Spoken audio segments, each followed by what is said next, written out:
Welcome, everybody, to the next instalment of Your Place or Mine, with me, John Goodall, the architectural editor of Country Life. And me, Clive and John. I'm the publisher of Shycliffe Books. We're trying in this podcast to look at the places, or to talk about the places we visit, the things we see, the architecture, the history, and the culture that surrounds them. And we chat away when Clive and I travel around the country. We chat away together after we visited wonderful places and met interesting people. And this podcast is really trying to reproduce that. And in this episode, there will be a lot of chat, because I think it can be said, John, that you and I know more about this particular subject than any two people on the entire planet. Yes, and the subject is Edwin Lutyens and Edward Hudson, who was the founding publisher of Country Life. And the two men had an incredibly long and close relationship, though rather a strangely asymmetrical one. I believe that through the 36 years they knew each other, Lutyens began to call Edward Hudson Huddy, but Edward Hudson never got any further than calling him Lutyens. That's very typical of the man. For full disclosure, I ought to reveal that I used to work on Country Life and did for many, many years, and I was then editor for 13 of them. So John is still in the trenches there, but I served my time as well. But yes, that was very typical of him, I think, because his photograph used to hang outside my door, and he looked a terribly lugubrious old fish. He's got a kind of walrus moustache, doesn't he? And he doesn't look as though a smile would easily light across his features. No, it's a sort of bloodhound expression, really. So tell us, Clive, why don't you kick off and just tell us a little bit about who he is and where he comes from? It's a really fascinating background to a publisher, not at all expected. Yes, we both boned up on this by reading articles, actually both written by ourselves. To remind ourselves. That's right, but we had to remind ourselves. But anyway, I'm now fully briefed. And he was born in 1854, so that was 15 years before Lutyens. So he was a significant amount older. But he was born in London, and he grew up, I think, on the north side of Hyde Park. So he's in a well-to-do family. Well, yes, his grandfather had done very well. They'd come from Cumberland originally, I believe, but his grandfather had done very well trading in something or another. And he then bought this printing company called Hudson and Kearns, which has its printing presses in Southwark, doesn't it? In Southwark. Originally. Yes, south of the river in London. Strangely, we ended up with an office in Southwark when I was working. That's where, in fact, where I worked for Country Life mostly, but in fact entirely. But talk about where he came from. I mean, he's at 15. He's apprenticed to a solicitor, but he never goes to university, and he doesn't go to public school either. No, it was strange, really. For somebody who founded the magazine Country Life, for one thing, his frame of reference was pretty much London, but he doesn't seem to have had a great deal of education, as far as I could make out, at least as far as I could trace. And he basically hates being a solicitor, and he persuades his father eventually that he can join the family business of Hudson and Kearns. And I think quite early on he takes it over, probably, but he was obviously very good at doing it. And one of the things that the printing works had to do was to find stuff, sounds rather obvious, to find stuff to print. But, it had downtime sometimes, and that's why he started printing magazines. Country Life wasn't the first one. There was a range of them, and then he got into a magazine called Racing Illustrated, which was obviously all about the turf. That didn't go very well. But also, crucially, isn't it the case that he's one of the first people to bring to Britain a completely new technology of printing, developed in Germany in the 1880s, which allows you to publish half-tone photographs, in other words, high-quality black and white photographs, within running text. And previous to this, if you'd wanted to publish photographs, you had to print the photographs and then stick them in, or have individual pages which were printed as photographs. But this technology of half-tone printing meant that you could run high-quality photographs into text.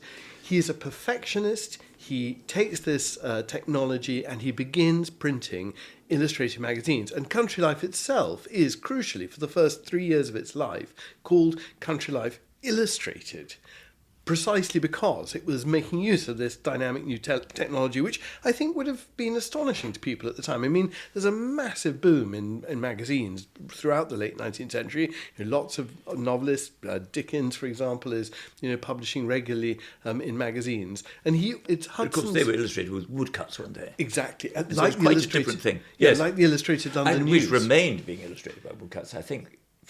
well into the Edwardian period. That's right. And then Hudson goes into partnership with this character called George Nunes, who's a brilliant publisher. He has offices in Covent Garden, just off the Strand. But he was the publisher of the News of the World, wasn't he? So it was rather different. That's Riddle, isn't that Lord Riddle? Oh, was it? I forgot. I think. Oh, was it Titbits? Yes, exactly. George Nunes publishes Titbits, which is this massively popular Victorian magazine, which I think publishes Conan Doyle, the Sherlock Holmes stories.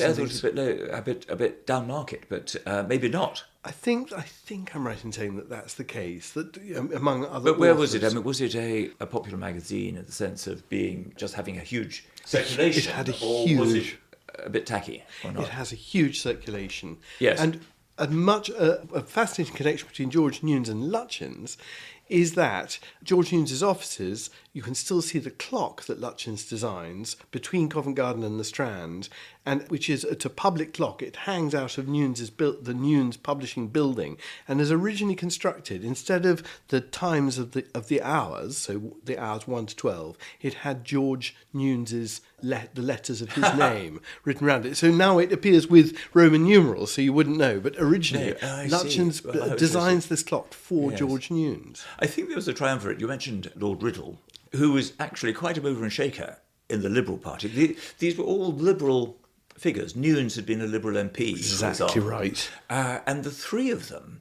I think, got together. And I think they got together on Walton Heath Golf Club, a golf course, which is sort of significant in itself. You know, golf was the new game. It's very, very popular. It wasn't like shooting or hunting. It wasn't a really sort of traditional country sport. It was very accessible to the middle classes, because you didn't have to invest in all this kit or ride a dangerous horse or anything. And it's very popular. And so, yes, the story is that country life is founded in a conversation over a golf game at Lord Riddle's golf course and golf club. And it should be said that also, of course, Lord Riddle, as you say, he is the publisher of the News of the World, which then, as now, or as was really just a sort of scandalous, rag. And he is supposed to have said that when he came to the pearly gates, St. Peter would say to him, "You publish the News of the World," and he would urge that yes, he did publish News of the World, but he also published Country Life. I didn't know that. whether it got him off or not, we'll never know. Well, we might know one day. But Country Life was started in 1897, the year of the Queen's Diamond Jubilee. And its offices are initially in Covent Garden, and they're immediately beside The Garden, which is the magazine for which Gertrude Jekyll also writes. So you need to understand, I suppose, also that in Covent Garden, all these magazines are working cheek by jowl, and you have Nunes, you have Hudson, who's taking the press over the river to Southwark to get things published, but nevertheless there's a very close relationship. Southwark pretty close, obviously.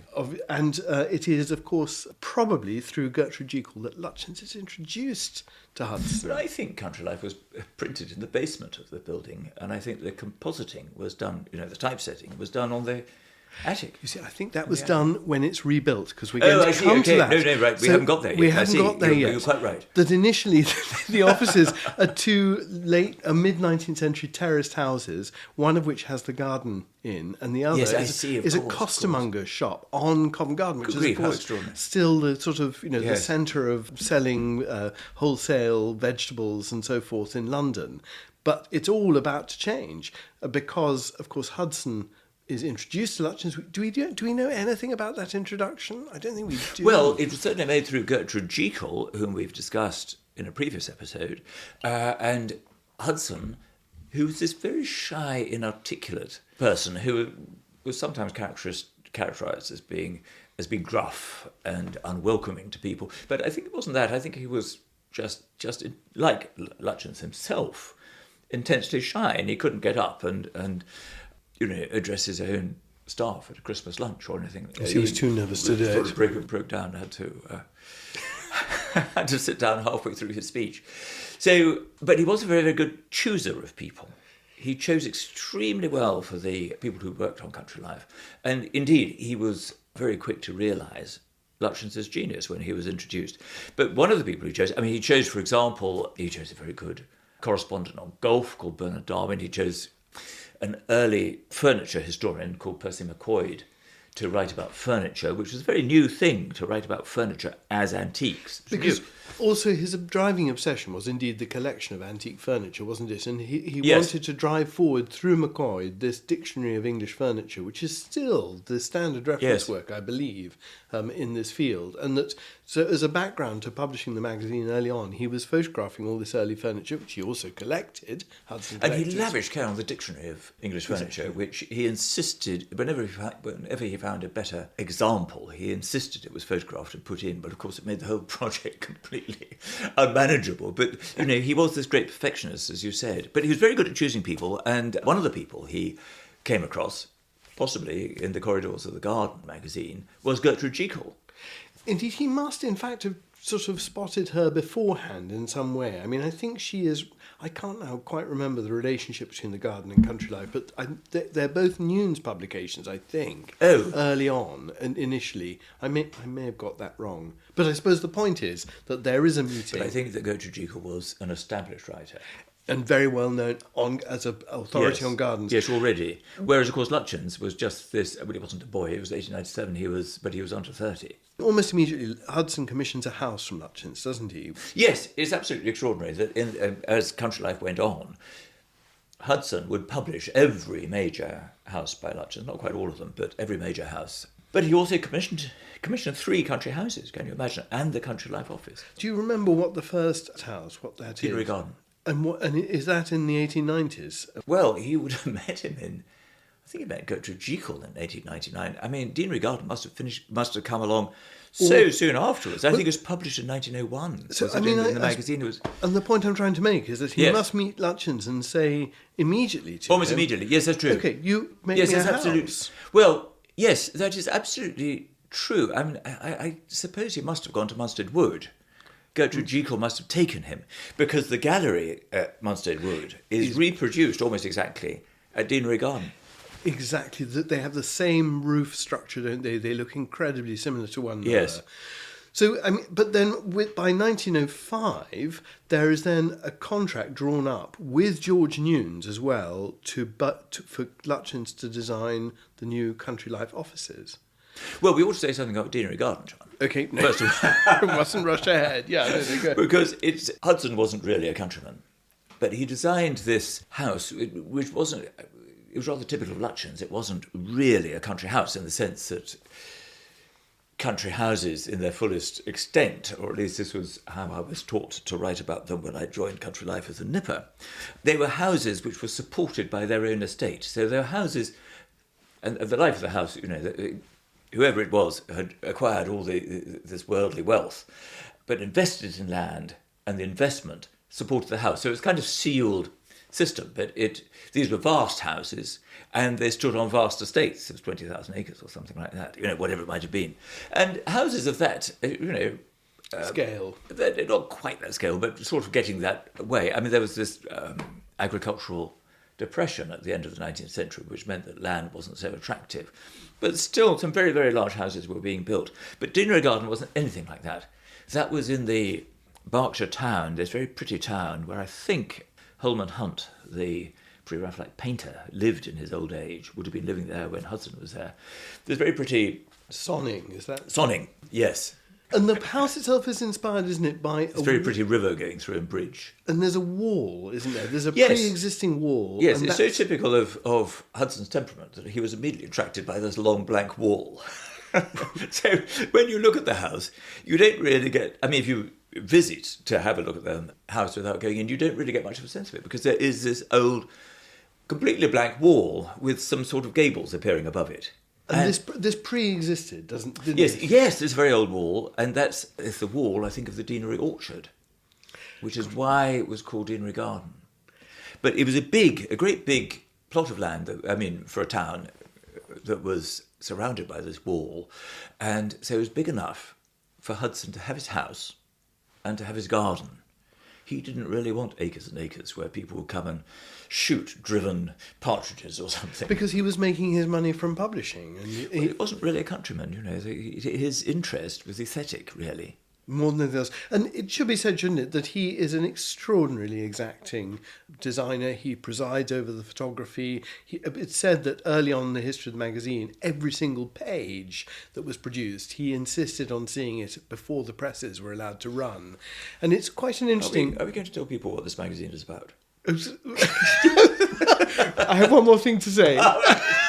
And that is that, as a modern perspective on the quality of country life, is that when we had it all scanned, this is a few years ago, when the technology wasn't very good, apparently when you scan newspapers and things, you had to do double or even triple scans and then collate the results to weed out all the errors and the misreadings.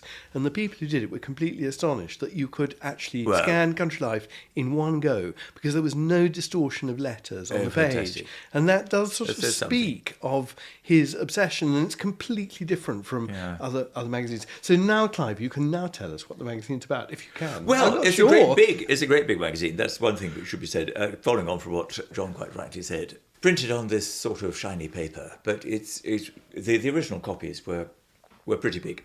There's no point in my waving my hands to show how big they are, since this is on audio.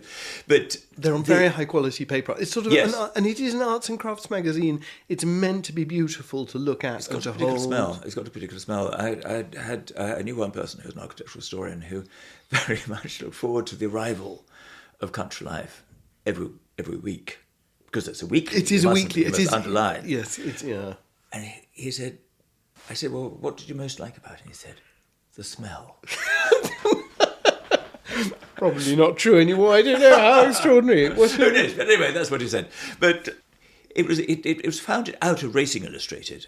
Hudson had done this magazine about racecourses and thoroughbreds and things, and that hadn't been a great hit. So he founded this new magazine, which supposedly, I think Hudson said this himself, he had a brother who was not very well, and he had to take him out of this terrible air in London, and he had to show him a bit of the country. And so they used to drive around, I suppose, probably on a pony cart or something. And they used to pass the ends of the drives of these great houses. They couldn't go up them, I don't think. And Hudson used to imagine this world of culture and civilization, and thought, well, that'd be a very good subject for a magazine, which is what he did. And very, very quickly, not in the very first issue, but within the first couple of years, it centred around this big article on a country house, an old country house, or sometimes a new country house, because there wasn't much difference in those days. Country houses were still being built. And it's at a time, in fact, curiously, when the taste is very much still for Tudor-Beaton buildings. I mean, country life early on, believe it or not, the Georgian is not terribly popular when country life is first launched. No. There's much more interest in, in the beams of half-timbered houses, the Tudor world, the Elizabethan world, these buildings that sort of express English history. And very early on, Country Life, the first book that is published using this technology of half-tone printing on the presses of Country Life, is a book called The Shakespeare Country. And The Shakespeare Country is full of these beautiful illustrations by a brilliant late Victorian photographer called Charles Latham, another figure whom Hudson brilliantly spots. And the argument of it, in a way, is that the soul of England is in this heartland, the world of Shakespeare, the world of the King James Bible. And also, very significantly for Lutyens, as it were, there is, at the very back of the first edition, there's a road map, because this is the age of the motor car, where people can travel and drive around Warwickshire and see the images that Latham has photographed in the book. And I think it's really important, isn't it, for Lutyens' early country houses, particularly ones such as you've described for Hudson. They're buildings that have every mod con. They are created for this newly rich, highly cosmopolitan group of people. Most of them have an interest in London and are building in the countryside and travelling to London by car or by rail. And they have the motor car, which means that people can visit these places. They can visit their friends for lunch rather than going to stay for a weekend. It's terribly shocking. I mean, there are a lot of hostesses and so on, the traditional kind. And being the traditional kind, they couldn't really afford motor cars because they were very expensive. Absolutely detested them. Mr. Toad in Wind of the Willows would have been a recognisable type to everybody. There would have been a joke in that, because there were, these toad-like people who were driving around in their big, shiny cars. Far too fast on narrow country lanes. Possibly as, 25 miles an hour. Honking their horns to warn carts and things to get out of the way. Yes, and dogs are being run over, and, they were detested by people who were more traditional. But, there are a variety of paradoxes about this whole setup with both Lutyens and country life, because Lutyens' world, or certainly Gertrude Jekyll's world, was in one sense intensely nostalgic, and the world of Hudson. Yeah. You just have to look at these wonderful, glorious photographs taken by Charles Latham, which are really works of art. The hall that Lutyens provided for Hudson at Deanery Garden is a sort of symphony of nostalgia with all these antique, beautifully timber framed, everything, very arts and crafts and very soft textures and everything, but all these antiques and all the pewter on the dresser and everything, which was new.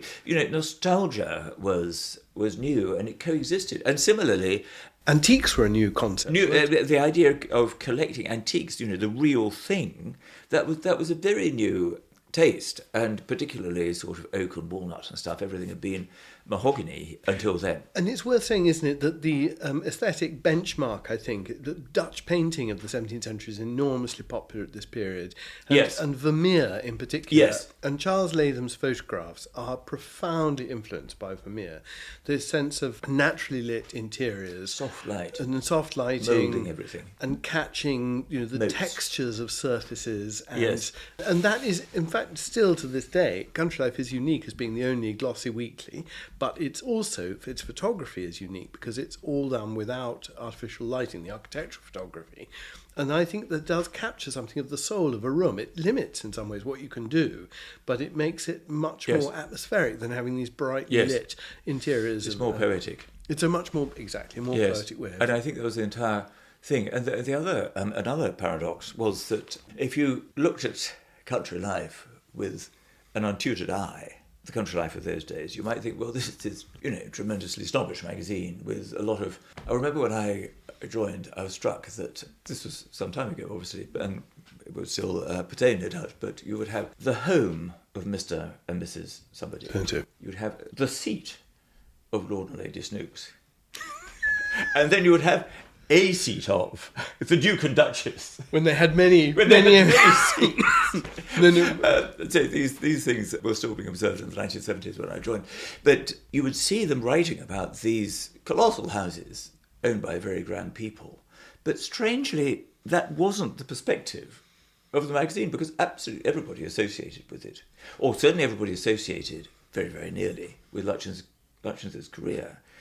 And I think it's also true of all Hudson and his contacts. They were liberals. Yes, that there's this really interesting political undertone, isn't there? There's a sort of liberal establishment, a reforming establishment, and they're still, to our eyes, they would look very patrician. Well, they would do, but I think at the time, you've got to remember, it was, the Edwardian age, which looked so stable and everything, was actually riven with strikes and unrest. For example, the suffragettes, but also this budget which the Liberal Chancellor Lloyd George brought in 1909, which was called the People's Budget. And that was so bitterly opposed by the House of Lords. Well, the House of Lords lost this argument, but the House of Lords was reformed as a result and lost a significant amount of its power because it then couldn't comment on these bills to do with money. And so supporting the Liberal interest was kind of against the interest of this very conservative, with both big and both small c, establishment, particularly in the world of the country house. So, it's, again, just a bit of a paradox. And it is, it's bound up to, great estates in the 1880s, first of all, there, as you've already said, this agricultural depression, which greatly reduces the value of land, but there's also a legal breaking of entail. Yes. This system whereby estates have to pass coherently from one male heir to the next male heir. And once you break the entail, it's suddenly possible to sell off bits of estates. And bound up with this is a revolutionary British aesthetic, yes. I think, of this aberration for history. That yes. Historically, even in Britain too, houses are only attractive if they're seen to be new. And if you had an old house and you want to make it smart, you have to modernise it. But suddenly there is, in the late 19th century, partly through the arts and crafts movement, partly through William Morris, a love of medieval and historic buildings for their history, not for their modernity, for their history. And that in that process, suddenly you can break up estates, you can sell off old farmhouses and things that have been abandoned as the main seat of a larger property. And country life almost immediately begins to benefit from the breakup of estates, and property advertising, still a mainstay of the magazine, because there is property available. And yes, I think the property was leased, wasn't it? I mean, it was rented to people. It wasn't quite like it was. I mean, the tsunami of property came after the First World War. And during the First World War. Country life famously, before the First World War, sells things such as Stonehenge. Yes. So there are, it is but selling off bits of land and and important monuments. So there are these things also for sale. And though, I think you're completely right that during the First World War, the sort of horrifying losses mean that suddenly there are all these house advertisements saying war bargain, as people are desperately trying to offload houses when heirs have been killed. And so that country life is also sort of founded at this rather extraordinary moment where suddenly that marriage between property advertising and the magazine and what the magazine publishes is made. And of course, financially, it's brilliantly successful. But of course, and it's an odd thing because it was positioned to appeal to a wide audience, but actually it published these long articles on houses. So that made it very influential. And it's striking that a number of people who then commissioned Lutyens had written into the magazine to ask, I want to build a country house. Who should I want to build a castle. Who would be a good person to And do it? Hudson would write straight back and say I know Lutyens. The man, it's Edwin Lutyens. Yes. And indeed, it's worth saying, isn't it, that in the course of the first 2 decades of its life, country life is involved in 2 quite important initiatives. The first is starting to write about smaller new country houses. They begin a series called Smaller Country Houses of Today. Yes, and not so small in our terms. No, not. But they perfectly cover exactly what we're talking about, the kinds of buildings that Lutyens is writing. And then the other thing is that after the war, they become involved in trying to improve the housing stock for people coming back from the war, from soldiers. And this idea of designing the ideal estate cottage where you can build a modern house. You see, it's very liberal, John. It is. And isn't it interesting? Because, it's very topical in a way still. There's need to build good housing at scale. And country life is absolutely in there and trying to, I think, present the history of architecture for the benefit of modern architects to turn the history to contemporary account. It's very involved in, the production of modern houses too. Yes, I think it's interesting to compare country life of those days with another magazine that was only round the corner in Covent Garden, where all these magazines were, which was The Studio, which was sort of founded about the same time. And that had a completely different outlook on the whole game, if you see what I mean. And they had a lot of, they were much more art nouveau. They had Aubrey Beardsley, for example, who was an illustrator who was rather shocking because of the subject matter he chose. But they also had architects whom they published, but they were the ones like CFA Voisey, M.H. Bailey Scott. These were the. But it's sort of more consciously bohemian, isn't it? Yes, and arty, I would say. People like Charles Rennie Mackintosh, and they published these architects, particularly Voisey, from the very first issue. He had a big association with it, but it went to a different sort of people. It was much more European. It had a much more cosmopolitan following. But country life was special because it had these people who really had the money. And crucially, as we've already described, Hudson picks up Lutyens. He commissions a country house from him almost immediately. He commissions new offices in Covent Garden, which still stand, but are sadly not now the offices of country life. They were too valuable and were sold off. And from this moment onwards, he and Lutyens are very close friends, and he consciously publishes every single building. Yes. Though, as I've said to you, we have maybe a slight disagreement about this. I think there's something slightly Art Deco about some of Lutyens' work, and that's not something, in fact, that Hudson really promotes. He far prefers the more arts and crafts material that Lutyens produces. The more weird and experimental ones, Le Bois des Moutiers, for example, outside Dieppe in France, he didn't touch, nor Danes Hill, that was another one, for Walter Hoare, who was a banker, and Lutyens persuaded him to open a brickworks. to build it. Well, he was frustrated because he wanted all these interesting bricks, and he believed really things should be local, but he had to get the more interesting bricks from Holland. So he persuaded Walter Hoare, who was a banker and could do anything, to open this brickworks. And he also built an office for the brickworks, which of course has every kind of curly chimney and every, exhibiting all these speciality bricks that they could do. So they weren't really published by Country Life, but Hudson not only asked Lutyens to design the Country Life office in Tavistock Street in Covent Garden, as John was saying, but Hudson pulled out of the bag this extraordinary design, which I suppose, thinking about it, was probably his first design for a commercial building in London. And not only that, but it was one of his very first manifestations of his new devotion to Christopher Wren. This is the Country Life offices. This is the Country Life offices. And we should talk about those in part 2.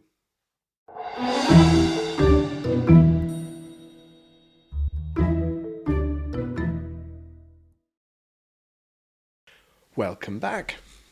And we were just beginning to warm up in our discussion of the commission by Hudson of the new offices for Country Life by Lutyens. And I think it's important to say actually at the outset that, in fact, the archives contain the agreement, which includes George Newnes. I wonder whether in 1905, when these new offices are commissioned, whether Hudson actually has the money to commission a new office building. So quite an interesting additional element in that relationship. And going back to the clock we talked about, which Lutyens designed. No, I think that's absolutely true. But I suppose that it was a sign of great confidence, even, and something must have been happening at Country Life. It had only been founded in 1897, and this is a stupendous office to build for a magazine, whoever is financing it. Yes, it does reflect an enormous amount of confidence, doesn't it, that the magazine clearly has taken off. I mean, I tend to think of the First World War as the period where Country Life really kind of gets home, and everybody knows that it's a running concern and it passes its 1000th issue.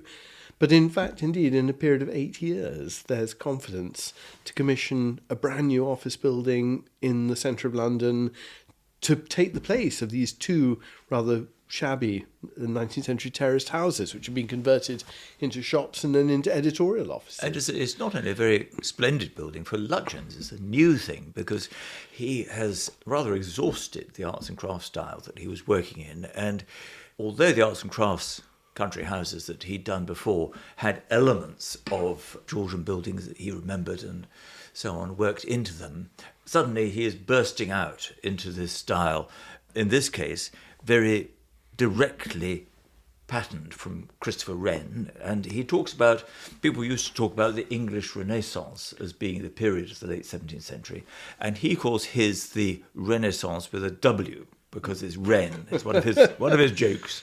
Not so good if you don't see it written down. But Wren was very much in the air, but it's just that Lutyens did it so much better than anybody else. It's breathtakingly bravura, really. It's not a copy. He's taken the elements and remixed them. And when you go and you walk down the street just south of Covent Garden today, and you do see it's got these amazingly carved keystones to all the windows, which incorporate CL for Country Life, and then birds. I mean, they're evoking Grinling Gibbons carvings, aren't they? Really, these yes, they are festooned carvings. They're of the seasons, I think, and distressingly for some modern passers-by, possibly if they looked too closely, that you'd see sort of dead birds shot in the shooting season. But internally, I mean, do you remember this office, Clive? Did you ever visit it when it was Country? No, I started just after Country Life had moved out and been put in this terrible tower by an architect called Colonel Richard Seifert, who was the most successful commercial, speculative architect, really, I suppose, for office blocks and that sort of thing. And it was just simply terrible. And everybody was lamenting, mourning the passing. The group of people I joined, they were like a lost tribe who'd been expelled from their homeland. And they were all talking about how wonderful... Oh, they're all bemoaning it all the time. They'd go into the canteen every day. But you see, I don't suppose there was a canteen in the old building. Possibly you didn't need one. It was in Covent Garden. I mean, what I do know about it, it is quite recorded in quite a lot of detail, is internally how it was organised, because you have the printing presses in the basement. Yes. You have the typesetting offices, the so-called chapel, at the very top of the building, and you had the editorial offices in between, with the editor on the first floor. Yes, I think nobody. And there was a lift with a lift boy. And I do know that because also there are these, in the early years, so there's a new architectural editor who joins just after the war, Christopher Huddy, who's quite a dab hand at writing operettas, comic operettas, and reviews for the staff to perform at their Christmas plays. And there is a very funny series of plays that were performed with songs. Somebody wrote from Australia, amazingly, to supply all the things that their relative who had died had. He had been a principal designer for Country Life, and he had all the dance cards, all the menu cards, and some of the play scripts and photographs of the plays that were performed. And there was one of the plays, I think in about 1920, is called Printerella, written by Christopher Huddy, who's at the time a young man, just out of Oxford, I think, and Eton, and he writes he writes this absurd play which involves the architectural editor and two star-crossed lovers and the poetry editor and all these things working away in the office, and all these different characters play a role, and you do get a little bit of a flavour because Hudson is also satirised in this as the person who walks in and the whole office suddenly becomes a hive of activity. Everybody's been sitting around relaxing, and then suddenly Hudson walks in. And actually, curious enough, I heard another account, not that one, but I think somebody wrote a description of the office for a memorial volume, an anniversary volume or something. And then that was one of the things they said, that as soon as Hudson walked in, people had been lounging around smoking cigarettes, because people did in those days and whatnot. They suddenly had to leap to attention and pretend to be extremely busy, because Hudson, this person who looked very lugubrious, came in like a whirlwind, and he was correcting all these proofs and saying, no, we want this article, not that one, and do it this way. Looking at all the photographs, and yes. So he was obviously a figure of energy, which isn't apparent in the image. One of the interesting things also is there's a letter of Lutyens, isn't he, when he's finishing the building, and he's very worried that he's made the chimneys too tall. He writes this rather strange letter, which again I think indicates his relative inexperience. And he says he's not sure if he's got the proportions of the chimneys right when he's up on the scaffold watching them being built.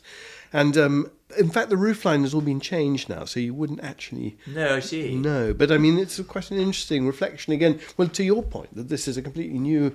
Well, building. It's a funny thing, because, of course, the Country Life building, which is very, very splendid, was always... I'm not sure whether it is now, but originally it was always seen...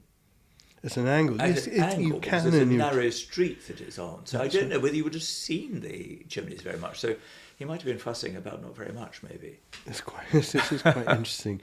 There are also There was somebody who was a lift boy, and I now can't remember his name, but he became a very famous publisher of illustrated books, and his career started because he'd been in Country Life, but being rather a smart guy, he didn't stay on the editorial staff. Well, he was. I think he was literally the lift boy, but he realised that all these plates were being thrown away after they'd been printed, and he bought them up and he put them in books, and so his books were much cheaper than anybody else's. Because he had the plates. Yeah, because he had the plates of these beautiful photographs. Unfortunately, he was extremely famous, and I now can't remember. Anyway. So when Country Life Office building completed, what comes next for Lutyens from Hudson? Well, this isn't really so much next, but slightly before, because extraordinarily enough, soon after Deanery Garden had been finished, or, practically at the same time, Hudson had bought a lease on this island off the Northumbrian coast called Holy Island, or Lindisfarne. Oh, yes, famous for the first Viking raid on Lindisfarne. St Cuthbert. And so, holy place, but it was absolutely exceptional for this person who was really, frankly, a bit of a townie. I mean, nothing could have been more inconvenient, because for one thing, you had to go all the way up to Northumberland. But once you had got there, the island is cut off twice a day by the tides. And so it's very inconvenient to get to. But, of course, the inconvenience was part of the romance, because this was beneath the carapace. Hudson was a very romantic figure, not only in his appreciation of buildings, but also he had a grande amour. Ah, yes, because he falls for this rather exceptional Portuguese cellist called Madame Suggia, for whom I think I'm right in Exceptional, I think, is a good word. Well, he does two remarkable things. He buys her Stradivarius, 1717. Yeah, 1717. It's not quite Stradivarius. It's the same thing, but for a cello. Oh, I thought it was a Stradivarius. It's not. In fact. I believe it's I believe it's called Montagnana. But I mean, what? Well, I would not. You play the cello, John. You probably know. I know, but I don't know that detail. And then he then becomes engaged to her. I think is it 1919? He becomes engaged to her, and he commissions a very celebrated, very striking portrait, which is now in Tate Britain. Yes. From Augustus John, yes. Of her in this red dress. And well, it's the most extraordinary picture because it shows her with the bow poised and her back straight and her head thrown back in this fabulous red dress, which spills onto the floor around her. And it spilled to such an extent that he had to extend the canvas at the bottom. And he could go on spinning. And I mean, she is a celebrity musician, isn't she? And very glamorous. Very glamorous and racy because, I don't know, of course, in those days, what happened in Paris or what happened in New York, didn't travel in the way that it might have done today. But, I mean, she was Pablo Casal's mistress. Yeah, how fascinating. And she was an extraordinary person to be in this milieu with this man who outwardly seems to be so uncharismatic. Yes, you cannot really imagine as an engaged couple the walrus moustached. But it's part of Hudson. this intense, this romanticism of Hudson, and of course, I mean, all these figures that he knows. He chose well because she was an extraordinary person.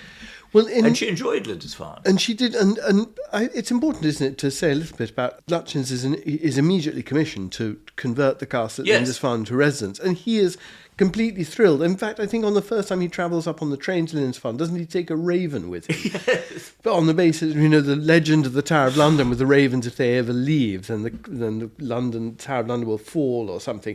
But sure enough, Lutyens travelled up on the train with a pet raven. In a compartment which included Gertrude Jekyll and I think a couple of children. And it was rather a crowded compartment. And the raven, its beak made this noise that he said was like castanets.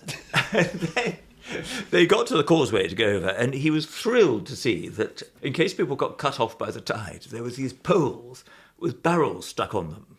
And so if you were cut off by the tide, you could jump into one of the barrels and wait for 4 hours. Until the tide receded. Until the tide receded, or you were rescued. So, he found that absolutely wonderful, whereas, of course, a lot of other people rather really more. wouldn't have done. And it's not really, it's called Lindisfarne Castle. It's not a... It is a castle. It is a castle, isn't it? Well, it's more a fort. I would call it a fort. But on this plug of volcanic rock, it's very dramatic. Yes, this cone of rock comes up, and poised on the top of it is this rather, dour. I think it's Tudor, really. It's not a very old. It's really from artillery. It is an artillery fort to control the seas. But it does face. I mean, the situation is incredibly dramatic because, of course, it looks drama. towards Bamborough, which is like a kind of big daddy. It's this enormous castle placed on another adjacent basalt rock on the mainland, plug of rock on the mainland, and so the Lindisfarne Castle commands an extraordinary view. And still, when you're going up on the train, you see it very clearly as you go up towards Berwick on the train. Yes. Well, there's a big contrast between Bamborough and Lindisfarne because Lutyens restored Lindisfarne and kind of quarried these rooms and particularly corridors and so on out of the almost like solid rock. The bones of the bones, exactly. That's what it was, John, and all these cobbled surfaces and things. And then on the way to the castle, you see these upturned hulls of ships, fishing boats, which have been turned into huts, and probably some people slept there and that kind of thing. So it was a sort of very Spartan, and Suggia, who was a very glamorous figure, really got into it. And there are photographs of her in her sort of sou'wester going out on fishing expeditions and things. And there's another very revealing one of Suggia with Hudson lying down as though he's a dead tiger. On the ground. And Suggia has got her foot planted on him and she's laughing like mad. Yeah, again, very improbable, isn't it? It's very improbable, but a significant expression of their relationship. But Bamborough was a totally different kettle of fish, wasn't it? And had just been restored by Lord Armstrong. The armaments millionaire. The armaments millionaire, indeed. So restored up to the eyebrows. But that really was a total ruin, wasn't it, John? Well, I think, and it was a sort of recreation, but very luxurious. Well, it is, curiously, it is actually a hospital and a school, and so it's not. What he actually does is he sort of turns it all back to its more consciously to its medieval forms, and spends an enormous sum of money on it. And but it was very real. I mean, there wasn't much left, was there? No, there's the keep and things all still stand. Okay. But what's very interesting is that Country Life is incredibly sniffy about the restoration of Bamborough and writes actually quite rudely, remarkably rudely, for considering Lord Armstrong was letting the magazine cover the building, about what had happened to it. Whereas, of course, it's much more positive about Lindisfarne. And I mean, well, hardly surprising, John, is it? I mean, the proprietor of the magazine did own it. And it is really for him, it's a summer retreat, isn't it? I mean, that's what he buys it as. He never intends to live there. No.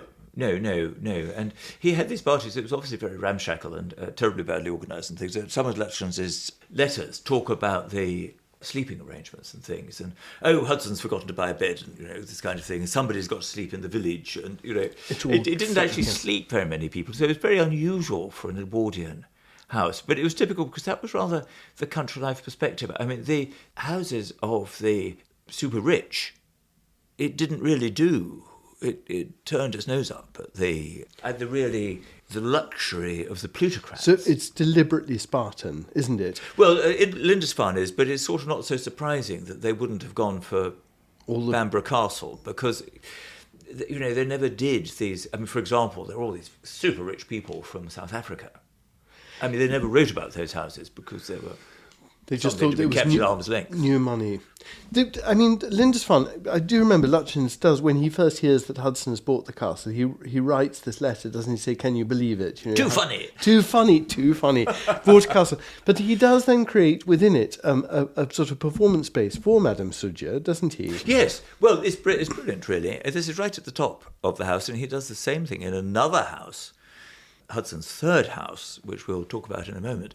But it's a T-shaped space, and essentially the light is coming at the end of the T, and that's where Suggia was, and the long part of the T is like an auditorium in shadow, so that guests could hear and watch Suggia play. It's also, isn't it, the photographer we spoke about in the first part, Charles Latham, that Hudson involves in Country Life very early on. He comes up and photographs Lutyens' children in a series of photographs in Lindisfarne Castle. And what's so interesting about them is that they are, I think, the most explicitly 17th century Dutch-inspired photographs that Latham ever takes. One of them has one of Lutyens' children playing the spinet, exactly like a Vermeer painting, with this gentle fall of light in these rather austere interiors that we're talking about. It feels timeless in a way. The images look timeless. And these ancient bits of furniture which Hudson has collected. It seems such a peculiar thing. And Latham is red-haired and notorious as being very irascible. I think he's from Lancashire or something. And apparently would stomp off sometimes if he didn't think what he'd been sent to photograph was any good. He would make it absolutely clear that he thought it was horrible. So you must imagine, I suppose, Lutyens' children, being sort of engaged by him in some way, and him being engaged by them, and being left to their own devices, and him taking these extraordinary photographs of them. They're really remarkable images, aren't they? Then, all those photographs, as you know, John, they're very highly staged, weren't they? The photographers, all the people they could rope in, all the sort of footmen and stuff that there were in some of these grand houses. I mean, they would be out on the roofs, draping sheets over the windows, so that the light as it came through was very filtered and soft. Diffused.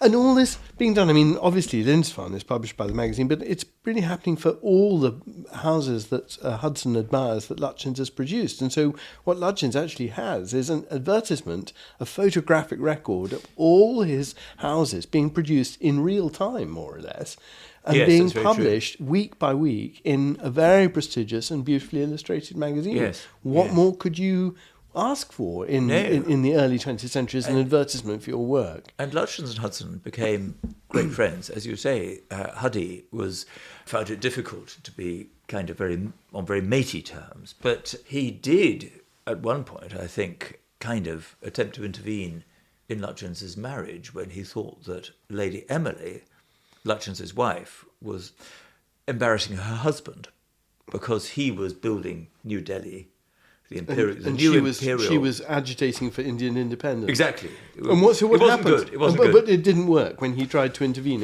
I imagine it was a complete car crash. I think that's exactly what it was. What? Can you imagine? I mean, two people who are less likely to be, listening to each other. Yes, it's hard to imagine. Than this aristocratic lady who decided she was going to go off and get lost in the mists of theosophy, and this rather inarticulate magazine publisher. Magazine publisher, but someone who's slightly uncomfortable and not quite sure of his social position, possibly. Tell us, Clive, tell us about the third house. So yes, the Deanery and Sonning, we've had Lindisfarne, we've had obviously the Country Life offices, but then there is this third house. That's true. I suppose it's important to say that the First World War intervenes in this story, and that is such a dramatic event for the nation as a whole, for everybody. And life isn't the same afterwards. In fact, I suppose to such an extent that Lutyens and his friends tried to build an enormous doll's house. They didn't try, they built an enormous doll's house, which was really as a memorial, as a record of this beautiful life they'd had before the First World War. And they didn't think, they thought that was it. They thought it was finished, all the craftsmen were out of work. There was no money, there was no staff. Money, everyone was being taxed and so on. I mean, it wasn't really like that, as it turned out, but that's what people thought. But this is done. In fact, it's all done for Queen Mary, and it's a thought. It's Lutyens attaching himself to a thought of her niece. Is that right? The Queen's niece, who dreams up this idea. Princess Louise. Is that right? Sorry, yes, indeed. And so Lutyens takes up the challenge and organises all these people to contribute things to the model, doesn't he? And yes, it was an extraordinary achievement because he got all these craftsmen whom he knew. And, people like Hudson, who printed tiny little issues of Country Life, some miniature issues of Country Life to go in the library. And he managed to charm everybody into doing these incredible things. Almost everybody, because a few people were very grumpy, weren't they? They thought it was ridiculous to be asked to produce things for a doll's house. And indeed, in fairness, I mean, we were talking about this before, but I mean, the doll's house itself is not a very distinguished work of architecture, is it? I mean, it's not. No. It's a totally banal object in a way. Yes, it's conventional. But of course, it's full of all these things, and they all work, a record, don't they? Yes, all these little sort of lawnmowers and tiny bottles of Berry Brothers wine with the vintage described on the label in them, and a library of books from literary figures, and probably the painting on the walls is the most interesting thing by his friend. One of them was by his friend William Nicholson, which was in a sort of rather Art Nouveau-ish sort of. I think it's evoking a tree or something. Over the staircase, I think. Yes, I think that's right. And then somebody who'd been in the war, who I think subsequently committed suicide, unfortunately. So it was a time of some trauma, and this was, an act of escapism. And it's first displayed at the Wembley Stadium, the exhibition at Wembley Stadium in 1924, isn't it? And attracts enormous crowds. Wembley Empire Exhibition. Yes, exactly, it's hugely popular. And remains popular. And remains enormously popular in Windsor. And is indeed... yes, it's displayed in Windsor Castle, we should say. And everybody pays attention to the doll's house, but of course Lutyens also designs the room around it, which is actually also rather interesting, with little edicules in the corner of the room, which nobody pays any attention to. It's a rather peculiar thing, and very difficult to move and even to get access to it. No, he built it. It was built in the dining room of Lutyens' house in Mansfield Street, sort of near the RIBA, and it was built in the dining room. And they had get it out. Yes, what did they have to do? They had to take down the wall, I think. And there is a photograph of it being being prepared for the final preparation for it being shipped off. But a lot of it he did it. He backed it himself. He did get the money back, but it was a sort of close-run thing. I mean, he charged a lot of his savings on doing this. When he probably didn't have very many after the First World War. I mean, it was always a bit hard up. doing these things. For the Country Life Christmas party of that year, we have the menu card. There's a miniature copy of the magazine published for the library, which you can see. I mean, it's in the library. It's quite extraordinary. We now need the final house, Bumpton Place. So tell us a little bit about that. That's another Lutyens house. Yes, and that was quite different. That was, I think, Hudson bought it about, 1928 or something like that. But anyway, that was obviously a very bad time for the world economy. And I think that as things went on, he had to rein in a bit. But did he sell Sonning? Did he sell the deanery and then? I should think that's probably sold sometime. I don't really know, John. I'm not sure. And the point is, both of them have gardens by Gertrude Jekyll, don't they? Yes, I mean, Sonning had this wall garden. That was very important. The growing of roses and plants out walls and things. Yeah. That's what Hudson was doing at the time. At that time, about 1900, by the late 1920s, he was on a different thing. It's really a very picturesque, with a capital P, idea, because he bought a manor house. It's surrounded by lakes. These lakes are actually very, very ancient and go back into prehistory. There must have been springs. He never actually lived in the manor house. The manor house was a stage for Suggia, for example, when he had his parties. And Lutyens built on a bit at the end, particularly, in fact, that room, to create this T effect with banks of windows on either side, so that the light would fall on the stage. I know that because I was asked, this would have been the early 1980s, to help the new owner, who's a wonderful, wonderful man called Tom Perkins. He was an IT guy from what's now known as Silicon Valley. He was the first general manager of Hewlett-Packard, and he was an inventor. He was just the most wonderful man. Anyway, he bought this house, and he said his wife was Danish and she loved it. And so it was on the way from California to Denmark. And he said he absolutely loved this house. He was going to do everything for it. He was going to pour money into it, which he did. But the one thing he wanted was to be able to look out of the window of the big room, because it had been designed by Lutyens so that nobody could, in case they weren't concentrating on Madame Suggia. So he had to create lower windows for the... No, he created a new window, and it was done by Donald Insall, I think, in terrific... it was done... Very carefully, perfect. In idiom and everything. But there were people who objected, and I was actually on Tom Perkins' side, so it was very... He remembered when I wrote about it when he sold it. It was very nice, and he was a wonderful, wonderful man, which is a digression, but it says about the window. But the point about the house was not that Hudson lived in it, because actually the place he lived... was in London, wasn't it? Was well, on that Queen side. Anne's Gate. Well, yes, he did, but he had it was called Mill Cottage. And it was on the other side of the ponds. It was just literally a cottage. But he could look out and see the house. And see this landscape. The first thing he did, there's a letter in California, which is where all Gertrude Jekyll's papers are, which says, I bought this because Gertrude Jekyll was old, nearly blind then, but he still wanted to consult her on the landscape. So he had people take special photographs of the landscape, which he could send to Gertrude Jekyll, because she wasn't mobile, she wasn't going to come. And one of the letters says, I'd so much, my dear old friend, I'd so much value your advice on this. So I'm not going to do anything this year. I'll just plant 400 roses just for an instant effect. I'm planting 400 roses, It was nothing. Nothing. But anyway, we should sort of wrap this up, shouldn't we? It is important to say that he's... Go on all night. He was living in the meantime in Queen Anne's Gate, yes, in central London, and that's also an interesting, because Lutyens is visiting there all the time, isn't he? And there's a close relationship. Yeah. But I mean... Hudson had a house there, and Lutyens had an office there, I think next door. Next door to it.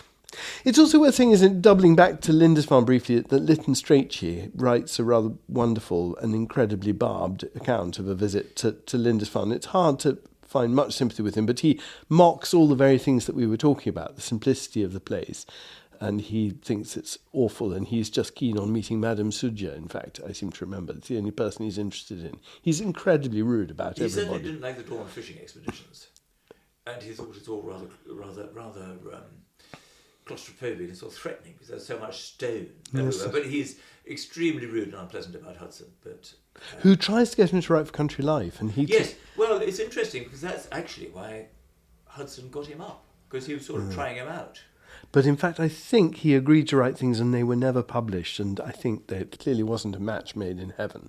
But no, anyway... I think you can say that. But again, a brilliant choice in a way. It shows brilliant again... choice. Brilliant choice. I don't think it reflects worse on Lytton Straight Shoes than it does on Hudson. Oh, yeah. No, well, of course. You can't take sides in history. It's all, no, of course, you're right, John. all around the bridge. Well, thank you. That's absolutely fascinating. Well, thank you, John. Thank you. And we must just say that next week we're going to be looking at Lady Emily. Thank you for listening, and thank you to our editor, Rebecca Lilly. As John was saying, our next episode will be about a third very important person in Edwin Lutyens' life, his wife, Lady Emily Lytton. And that will be launched next Thursday.